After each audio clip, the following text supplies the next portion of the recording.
Islamic Research Center. बुखार का इलाज। हदीस नंबर 63 है। हजरत इब्ने उमर ने बयान किया कि नबी करीम सल्लल्लाहु अलैहि वसल्लम ने फरमाया, बुखार जहन्नुम की भाप में से है, फिर उसकी गर्मी को पानी से बुझाओ। नाफे ने बयान किया कि अब्दुल्ला इब्ने उमर को जब बुखार आता तो यूं दुआ करते थे कि अल्लाह हमसे इस अजाब को दूर कर दे। इब्ने माजा में बुखार की शिद्दत के अल्फाज हैं। इक्शिफ अन्ना रुज्स, ये अल्फाज थे जो नाफे कहा करते थे। ये रिवायत इब्ने माजा में 3472 नंबर पर, बुखारी में 5723 नंबर पर, 5726 नंबर पर, 5725 नंबर पर है। और इसी तरह से इब्ने माजा में ये 3471 और 72 नंबर पर है, और तिरमिजी में 2073 नंबर पर है। जिससे हमें ये पता चलता है कि बुखार जो है, चूंकि उसमें इंसान का टेम्परेचर बढ़ जाता है, इसी वजह से जो नबी सल्लल्लाहु अलैहि वसल्लम ने इसकी माहियत के बारे में बताया तो वो ऐसे ही कि जैसे ये तो जहन्नुम की भाप है। हज़रत अबू हुरैरा से रिवायत है, आप सल्लल्लाहु अलैहि वसल्लम ने फरमाया, बुखार जहन्नुम की एक भट्टी है, उसको अपने ठंडे पानी से हटाओ। इब्न माजा की रिवायत है 3475 नंबर पर, जिससे हमें ये पता चलता है कि ठंडा पानी बुखार को दूर करने में मुआविन साबित होता है।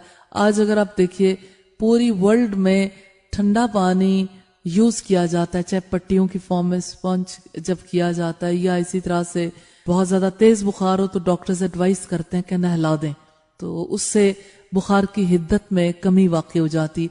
खुद नबी सल्लल्लाहु अलैहि वसल्लम ने अपने मरज़े विसाल में इसी तरह से पानी यूज किया था, क्योंकि आप सल्लल्लाहु अलैहि वसल्लम को बहुत शदीद बुखार था, तो इसी पानी बार बार गिराने से आपके बुखार की हिद्दत कम हो जाती थी।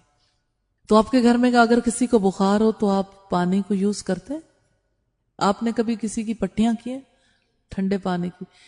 लेकिन अब आपने इंशाअल्लाह रसूलुल्लाह सल्लल्लाहु अलैहि वसल्लम की नसीहत के मुताबिक ये काम जब करना है, अल्लाह ताला अजर अता फरमाएंगे। तो इर्द गिर्द वालों का जरूर ख्याल करना चाहिए। हेल्थ के फील्ड में सिर्फ इंसान अपनी जात तक ही लिमिटेड ना रहे, बल्कि इंसानियत का ये तकाजा, और इस्लाम ये रहमत दिलों के अंदर पैदा करना चाहता है कि लोग एक दूसरे के लिए केयरिंग हो, केयरफुल हो। हदीस नंबर 64 है। हजरत अबू हुरैरा से रिवायत है कि आप सल्लल्लाहु अलैहि वसल्लम ने फरमाया, बुखार जहन्नुम की एक भट्टी है, इसको अपने ठंडे पानी से हटाओ। ये हम पढ़ चुके पहले। और फातिमा बिनते मुंजिर ने बयान किया कि हजरत अस्मा बिनते अबी बकर सिद्दीक के यहाँ जब कोई बुखार में मुब्तला औरत लाई जाती तो उसके लिए दुआ करती और उसके गिरेबान में पानी डालती। वो बयान करती थी, रसूल करीम सल्लल्लाहु अलैहि वसल्लम ने हमें ये हुक्म दिया था कि बुखार को पानी से ठंडा करें। तो सही बुखारी की रिवायत है 5724, जिससे हमें ये पता चलता है कि नबी सल्लल्लाहु अलैहि वसल्लम जब कोई नसीहत करते थे तो उस दौर की खवातीन भी और उस दौर के मर्द भी कितना ज्यादा उन नसीहतों का ख्याल करते थे। तो आइंदा आपके इर्द गिर्द वालों में से किसी को अगर बुखार हो तो आपने इनडिफरेंट होकर नहीं रहना इंशाल्लाह। इब्न माजा में नबी सल्लल्लाहु अलैहि वसल्लम से ये जायद अल्फाज हैं, वो जहन्नुम की भाप से है। इब्न माजा की रिवायत है 3474 नंबर पर। हजरत अबू हुरैरा से रिवायत है कि नबी सल्लल्लाहु अलैहि वसल्लम के पास बुखार का जिक्र हुआ तो एक शख्स ने बुखार को गाली दी, यानी बुरा कहा। रसूलुल्लाह ने फरमाया, इसको बुरा मत कहो, वो गुनाहों को यूं दूर कर देता है जैसे आग लोहे की मैल को दूर कर देती है। इब्न माजा की रिवायत है 3469 नंबर पर। नबी सल्लल्लाहु अलैहि वसल्लम का ये फरमान जो है कि बुखार को बुरा मत कहो, आपको कैसा लगता है?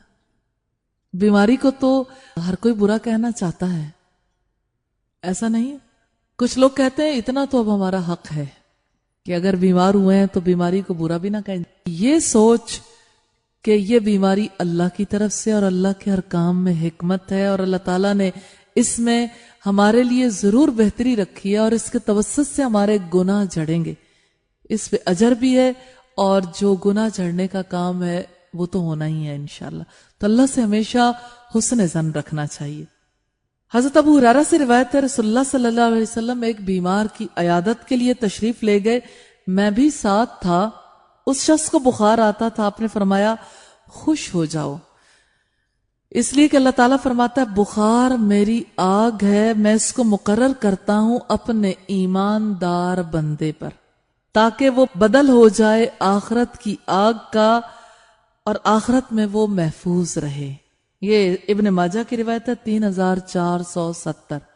اب اس روایت کے بعد یہ نہیں کہ بخار کی دعائیں کرنی شروع کر دیں، دعائیں بھی نہیں کرنی، یہ اللہ کی تقدیر ہے، اللہ اگر فیصلہ کر دے بخار کا تو صبر کرنا ہے اور اسے اللہ کی طرف سے سمجھنا ہے اور اسے گناہوں کے جھڑنے کا سبب سمجھنا ہے۔ تو دین جو چیز ہمیں سکھاتا ہے نا، بنیادی طور پر یہ مائنڈ سیٹنگ ہے کہ آپ نے سوچنا کیسے ہے اپنی بیماری، اپنی صحت اور اپنی زندگی کے بارے میں اور اپنے جینے اور جانے کے بارے میں۔ تو نبی صلی اللہ علیہ وسلم کتنے بڑے مسیحا تھے انسانیت کے لیے، کس قدر آپ صلی اللہ علیہ وسلم نے انسانوں کو ذہنی شعوری تکلیفوں سے بچایا اور جسمانی تکلیفوں سے بچنے کے لیے بھی رہنمائی کی۔ حضرت رافع بن خدیج سے روایت ہے کہ رسول اللہ صلی اللہ علیہ وسلم نے فرمایا بخار جہنم کی بھاپ سے ہے، اس لیے اسے پانی سے ٹھنڈا کرو۔ پھر عمار کے ایک بیٹے کے پاس تشریف لے گئے، وہ بیمار تھا، آپ نے فرمایا اے انسانوں کے رب دور کر دے بیماری کو، اے بندوں کے معبود اکشف الباس رب الناس الہ الناس۔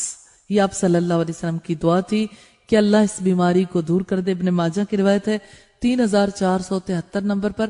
دو چیزیں اپوزٹ آ گئی ہیں، ایک طرف رسول اللہ صلی اللہ علیہ وسلم نے یہ فرمایا کہ یہ بخار آپ کے گناہوں کو جھاڑنے کا سبب ہوگا، دوسری طرف ہمیں آپ کے طرز عمل سے ہمیں یہ پتا چلا کہ آپ بخار کو دور کرنے کے لیے دعا بھی کرتے تھے۔